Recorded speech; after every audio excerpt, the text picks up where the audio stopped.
Kõik teavad, et Tallinna linnavesi tuleb Ülemiste järvest, aga kas te olete mõelnud sellele, kuidas vesi majadesse jõuab? Kas mõni Ülemiste vanake liigutab seda või hoopis mõni muu müstiline jõud? Aqualibriumiga loome miniatuurse mudeli sellest, kuidas veevõrk päriselt töötab. Tallinna linnatänavatel on 100 kilomeetreid veetorusid, mis peavad konstantselt kõiki linnaelanikke tarbeveega varustama.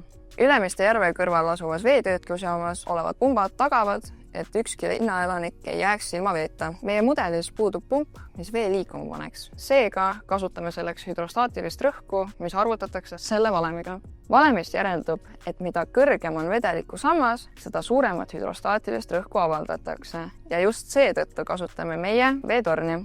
Veetornid on mõnes kohas kasutusel ka täna, kuid enamasti on need alles vaid ajaloo mälestamiseks. Selle ülesande eesmärgiks on ehitada veevõrgustik, mis varustaks 3 tarbijat sama hulga veega. Ülesande võitjaks on tiim, kes suudab seda teha kõige täpsemini ja kelle kujutletava linna elanikud on kõige rahulolevamad. Ehitamiseks on meil kasutada 2 erineva läbimõõduga toru ning ka erinevaid liitmikke, põlved, kolmikud, ristmikud ja sirged.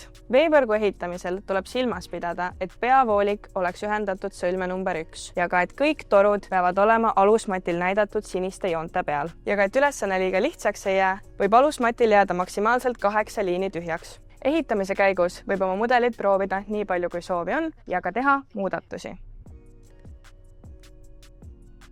Kui lasta süsteemi 1,5 liitrit vett, peaks võrdsel jagunemisel olema igas ämbris 500 milliliitrit vett. Peale katset tuleb ära mõõta veekogus igas ämbris ning meie katses saadi selleks 476 milliliitrit, 521 milliliitrit ja 503 milliliitrit. Seejärel leiame, kui suur on vahe ämbris oleva vee ja 500 milliliitri vahel. Tulemused liidame kokku ja saamegi karistuspunktid teada. PS võitjal on kõige vähem punkte.